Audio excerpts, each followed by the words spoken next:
Grief shows up in unexpected ways and sometimes at unexpected times. You may lose a family member, a friend, or your pet. Grief may be a part of heartbreak from a divorce or a breakup. You may grieve the loss of your youth, the loss of alcohol. I want to tell you what I've recently learned about grief that no one is talking about.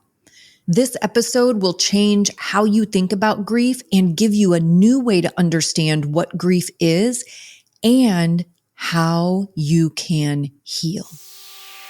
Hey, everybody. Welcome to the Addiction Unlimited podcast, where you get to learn everything you want to know about addiction and recovery. I'm your host, Angela Pugh, co-founder of Kansas City Recovery, life coach, and recovering alcoholic. To learn more about me, you can listen to episode 0 on your podcast app or find us on the web at addictionunlimited.com. Hello, my friend. Welcome back to another episode of the Addiction Unlimited podcast. I'm your coach, Angela Pugh, helping you get more of what you want in life and less of what you don't. This is in the top 3 topics that I get asked about all the time. Grief is one of the deepest pains we experience. When we encounter loss, whether it's the death of a loved one, the end of a relationship, or a significant life change, it can feel overwhelming and obviously challenging to navigate. I want to say too that grief and loss doesn't just come with the loss of a person. This can be a pet. This can be a thing. People certainly get very attached to jobs and you can lose them. And when that is a huge part of your identity, that is a huge loss. So remember, as I talked about in the intro, we are talking about grief in people, pets, and things. I personally went through this recently where I had a relationship in my life change, and I had to figure out how to navigate that change and how to heal in a healthy way. When a relationship changes, there are a million habits and routines and rituals that have to change with it, and that's often the hardest part. You may relate to this in your own loss experience, right? I couldn't sleep. My appetite changed. I couldn't stop thinking about the what ifs and all the things I wished were different. And it was really disruptive to my life. So I started digging around the internet to understand how to heal, to understand all the things I was feeling and going through, because my mental wellness is always my priority. So I know that I want to move through things in a healthy way so that I'm okay in the long run and not just holding on to more unresolved trauma. Like I need to add more to that freaking pile, right? And what I found in my search was mind-blowing because it was something I had never heard before. And it made more sense than anything else I've ever heard about grief and loss. And it is a state of sadness, but it's also a state of craving and desire for something that's no longer within your reach. And there's a reason this happens in your brain, and we're going to get into that in a minute. But first, I want to walk through what most people have heard or read about grief, right? And it's kind of a standard framework that's been around for a long time. Elizabeth Kubler-Ross, the 5 stages of grief. I think it was in a book, Death and Dying, something like that. And this is really the framework we've operated from for a long time, right? The 5 stages of grief. And I'm going to run through these really quickly just so you know what they are. Number 1 is denial. And denial, I want to say this too, denial and shock are coping mechanisms. They are survival mechanisms. And you may hear me talk about denial, certainly when it comes to addiction recovery. I can talk about denial in a way, and it's like I'm talking a little shit on denial, and that there is some truth in that, but it's not in a negative way. I get frustrated with denial because it keeps people stuck in a stage of the process where they can really do a lot of damage to their lives. So I do get irritated with denial, but I want you to understand for real that denial sometimes is necessary. It is a survival mechanism. When something is too big for your brain to process or cope with or handle, it will go into denial until it's in a place that it can handle it. And that's why throughout the course of your life, like different things will come up from your past or from your childhood, right? I had this a few years ago, like all of a sudden I started making all these different connections from my childhood and how I ended up in my adult life. And it just all started to come together and make sense. And it was because my brain was in a place that it could handle it at that time. So it stopped being in denial or shock, whatever the thing is. So understand that denial is a necessary part of functioning, and it really does save you to some degree.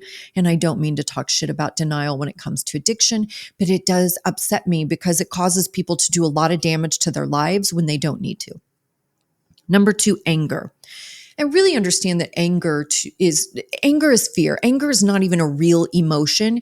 It's an expression of emotion, but the underlying thing under anger is always fear of some sort. And that's actually some really fun work to do to start understanding what your fears are, because it is what triggers a lot of your behavior.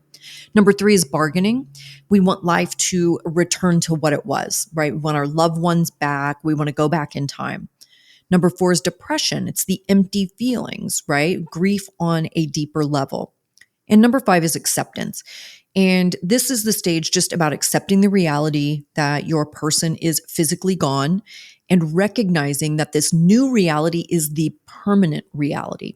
And that's a really important piece too that we're going to get into here in a few minutes.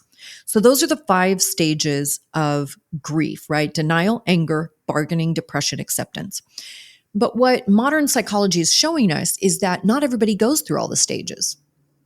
And that you don't go through the stages in order, like how I just read them to you. Like that's not the order. It's not a linear process. Everybody goes through different stages at different times. You might be depressed one day and in acceptance the next day, and back in denial the next day, and bargaining the next day, and angry the next. I mean, it doesn't go in order. It's not a linear process. You're all over the place all the time. And again, not everybody goes through all those stages.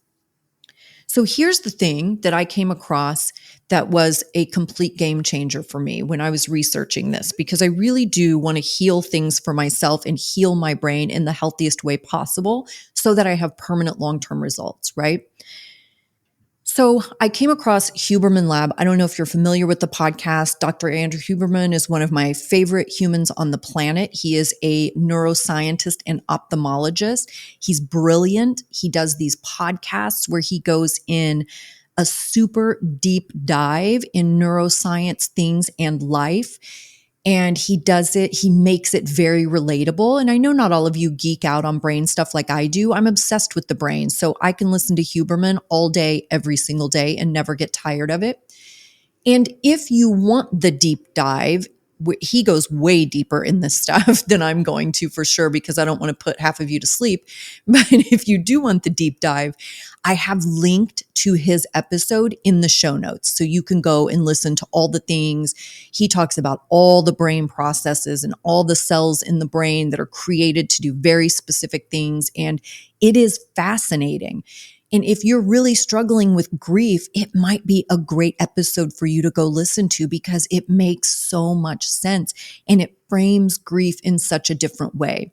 And what Huberman talked about that blew my mind was the reordering of this map that we have to do. And it's called the time-space closeness map. This is the map that needs to be rewired when you're going through the grieving process. So let me break this down. The closeness part of the map is your attachment to the person, right? How close you are to the person. They make you feel better in the world, right? That's the attachment and the closeness. Now, that closeness is interwoven with time and space, meaning where they are in physical space, like knowing when they're home, knowing when they're at work, knowing when they're on break at work and they're probably going to call you or text you, right? That's the space, physical space, knowing where they are in physical space, and where they are in time, which is when you saw them last, when you're likely to see them again. And if you want to see them again, how long, how much time would it take to reach them or for them to reach you? This is the map: time, space, closeness. So after the loss of someone or animal or significant life change, this map has to be reordered. Grief is the process of untangling the relationship of where people are in time, space, and attachment. So what happens for your brain is you have memories, right? Episodic memories. And you think of the person in these episodes, the time you spent together, places you went together, things you did together, how they made you feel, that closeness that you have with them. And when you engage in those thoughts, those memories, it refreshes the attachment. When someone or something is taken from us, we still have all those memories that replay and instill our attachment.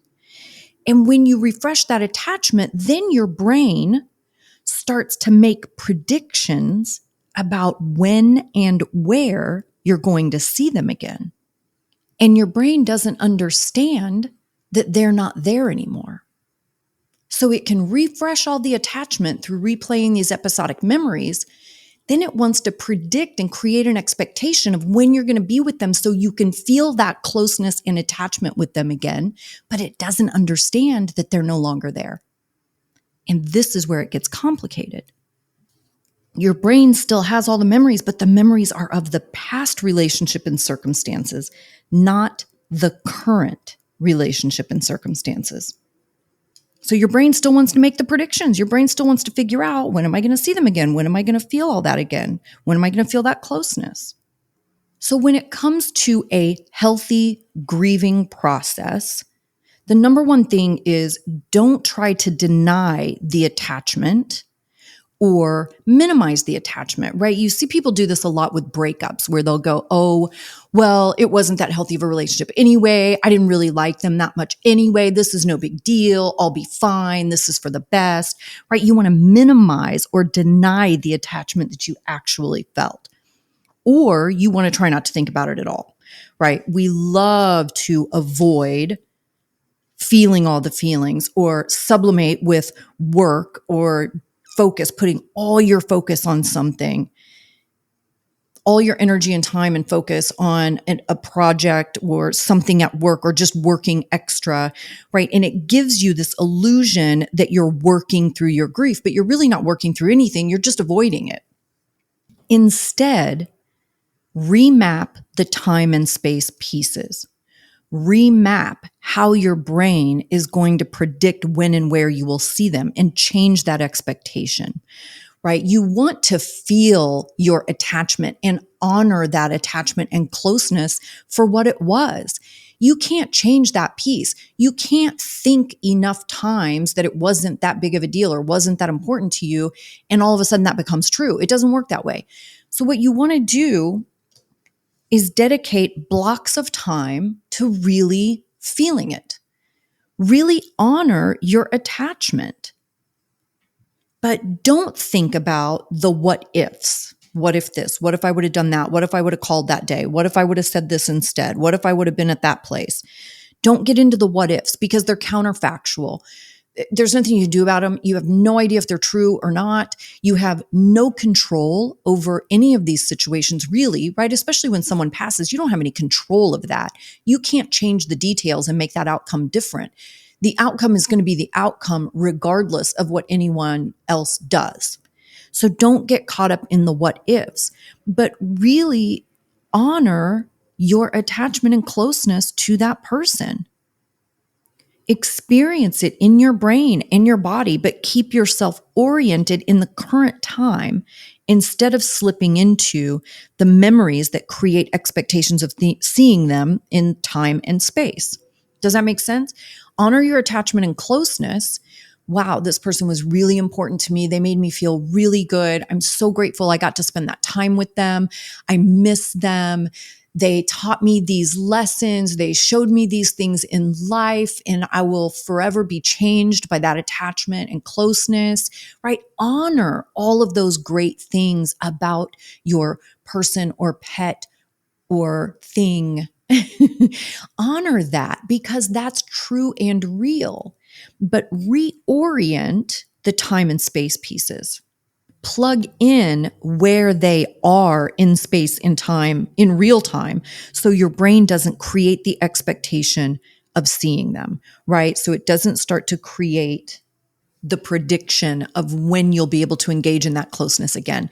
So it really is honoring the attachment and the closeness and the gratitude for all of that, right?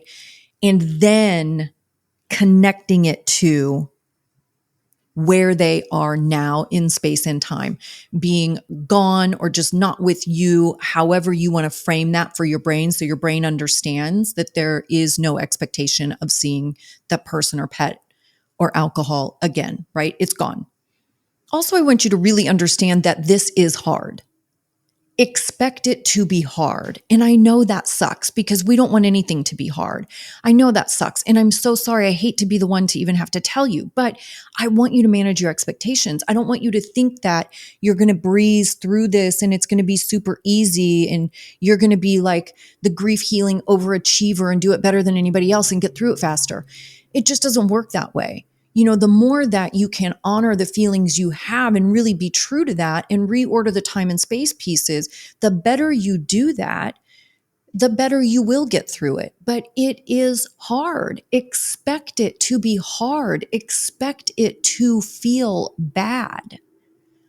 But I want you, just like me, I want you to get through it in a healthy way, especially in relationship stuff, because listen, how you end one relationship has a direct correlation on how you start the next one. So if you end a relationship in chaos and drama, maybe you didn't act with integrity, maybe you cheated, maybe you ghosted, right? If you're doing those things that lack integrity, you're going to start your next relationship lacking integrity and you're going to lack self-esteem, right? Because you handled your last situation shitty. So you're already starting on shitty ground with your next one. That's why it's so important to heal in a healthy way so that you don't carry all this bullshit and drama with you and everything else that you do. And if you want to be happy and healthy and live a life with inner peace, you will make the time to do these things so that you can heal properly. So set aside blocks of time, 5 to 10 minutes, or if you can do longer, do longer. You know, if you're really good at being still and being in thought, if you're an avid meditator and you can do longer, do 30 minutes, do 40 minutes. But if you're not one of those people, do 5 minutes. That's all. But give yourself this little piece of time to just feel it, honor the closeness with that person, and also reframe for your brain that that person is no longer available, so it's not creating the predictions and expectations of seeing them again. This was so huge for me, you guys, so huge, and it was so helpful. Now let's talk about a few other things that you can put some energy into to make this process of healing grief easier. You heard me say at the beginning of the episode, you know, like I was having problems sleeping and appetite. My anxiety was just super high because I'm grieving, right? Understand that when all those things are happening, your nervous system is dysregulated. That's what anxiety is. That's what fight, flight, or freeze is, right? It's a dysregulated nervous system. So all the things we talk about all the time are about regulating your nervous system. Deep belly breathing, journaling, meditation, all these things are free, by the way, and scientifically proven, by the way. These are all to regulate your nervous system and help you feel better. So healing from grief is exactly the same. Your nervous system is dysregulated. Everything's out of whack and it's really hard. So a lot of the solutions are to regulate your nervous system, bring your anxiety down. So aside from just dedicating some time to really feel what you're going through and have rational grieving and accept the new reality, focus on quality sleep. I cannot tell you how important quality sleep is. This is when your brain and your body do all of their healing. All of the work you're doing throughout the day, all the meditation you're doing, all of the CBT skills you're doing, skills you learn with your counselor or therapist, skills you learn in AA meetings, all that work you're doing throughout the day to change your thought processes and change your behavior and be a better person, your brain does all that work while you sleep. It takes all that work you're doing and it files it away and makes it permanent and makes the changes it needs to make those changes permanent. All of this happens while you sleep. Sleep is one of the most important things on the planet. And this is something I'm really, hyper focused on right now for myself. I've never slept well since I was a teenager. And then I was drunk for a lot of years. And that's not quality sleep, right? Alcohol, even in small amounts, ruins your sleep and all your brain and body processes. So I've really been putting a lot of energy the last couple of months in regulating my sleep and having a sleep routine and a waking routine to really try to get my body in order and regulate my sleep because I've never been good at it. Non-sleep deep rest protocols, NSDR. This is a thing. It's pretty magical, especially for somebody who doesn't sleep well. And it really can restore a lot of things in your body as if you got more sleep than you do. So for me, I do a lot of NSDR, non-sleep deep rest. I do a lot of these practices, it's like meditation stuff. I do it in the middle of the day, especially when I didn't get a good night's sleep. If I was tossing and turning, I'm famous for waking up at 3 a.m. wide awake. And I know a lot of people can relate to that. We talk about that a lot. And I'm going to do a whole episode about sleep also. But I'll do non-sleep deep rest. And what it does is it's like short meditations. You can go on YouTube and put it in non-sleep deep rest and you'll get a million options. That's what I do. But you go through this process and it literally, scientifically proven, it literally restores your body to a state as if you got much more sleep than you did. That's huge, you guys, especially when you've got long days and a lot of work and kids and spouses and all that stuff. If you can give your body that boost in a natural way, that's huge. So that's another great thing to try. And then do all the relaxing things, everything that you can do for your anxiety, your nervous system, right? Of course, breath work, journaling, meditation, all of those things are incredibly calming for your body and your brain. And that's what you need right now. Anything calming. So think about how you can put a few of these different things together. Maybe you do it in very short blocks throughout your day. That's what I typically do. I'll do meditation in the morning. I might do a non-sleep deep rest at lunchtime and then maybe journal later, right? But think about how you can put some of these things together. And then of course, I'm doing my sleep protocol and my waking protocol to try to regulate my body and get on a normal schedule. But think about what you can do. Put some of these things together in short spurts throughout your day if you don't have a chunk of time. And be mindful of having that period of time to really sit and honor the relationship and the closeness and attachment you had with your person or pet or thing. I know this is really helpful with alcohol too, and it sounds so silly, but this is really what so many of you are going through in cravings, right? Or when you get triggered, like you think about all the good times and the great times and, oh, this was so much fun. And you get caught up in that attachment in those episodic memories. And then your brain naturally wants to start making predictions about, well, when are we going to do that again so we can feel that attachment and that closeness again? What do we need to do? Where do we need to go? How close is it in space and time? Right? So you're going through this same sort of grieving process, even with leaving alcohol behind. So if you can sit in it and go, damn, you know what? That period of my life was a lot of fun. There were bad parts too, but that was a lot of fun. That was a good time. I had a good time with my friends. I had a good time with booze until it turned on me. And then remap that time and space part of it in, wow, that was really great. We did have a lot of good times together. And that's over. This is no longer a part of my life. This is not a part of my future. And get realistic about it. Grief is a life-altering experience that will continue to pop up throughout our lives. The sense of loss softens, but it doesn't completely disappear. Ultimately, grief transforms us. It changes who we are. And there's an intense period of disorganization and distress before you get to a sense of meaning and purpose. And it's in that time that we're most uncomfortable. And all we think about is relief from the pain. And I promise you the pain will lessen and healing will happen. But it's important to take care of yourself, to actively engage in a process of healing instead of avoiding the feelings or just throwing yourself full force into something else so you don't have to think about it, or going and getting a drink to numb the pain, right? You can't do that. You have to actively engage in a process of healing. Avoiding it is what will make it last longer. And you'll be carrying it around like a 10,000 pound bag of bricks. It'll weigh you down and make you feel exhausted for however long you want to stay in avoidance.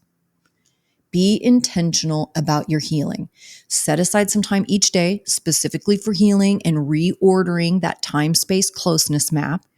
If you don't understand it entirely, then part of the time you set aside can be to research it on Google and YouTube to understand it better and learn more tools.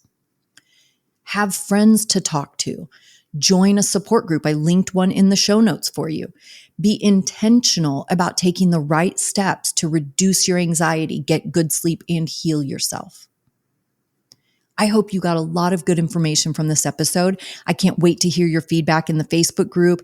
And take a second to share this episode with a friend who needs to hear this right now. I'm telling you, learning about this time-space closeness map and understanding what my brain is going through was a game changer for me. It makes so much sense, and I hope you got that same feeling. I hope you're having a fantastic day, and I will see you next week. You've reached the end of another great episode of the Addiction Unlimited podcast. Candid and honest conversation about addiction and recovery. Be sure to visit us at addictionunlimited.com to join the conversation and access show notes and links to everything we talked about. Love this episode? Please take 30 seconds to subscribe, rate, and review on iTunes to help us improve and give you the information you want. Thanks for listening. See you next week.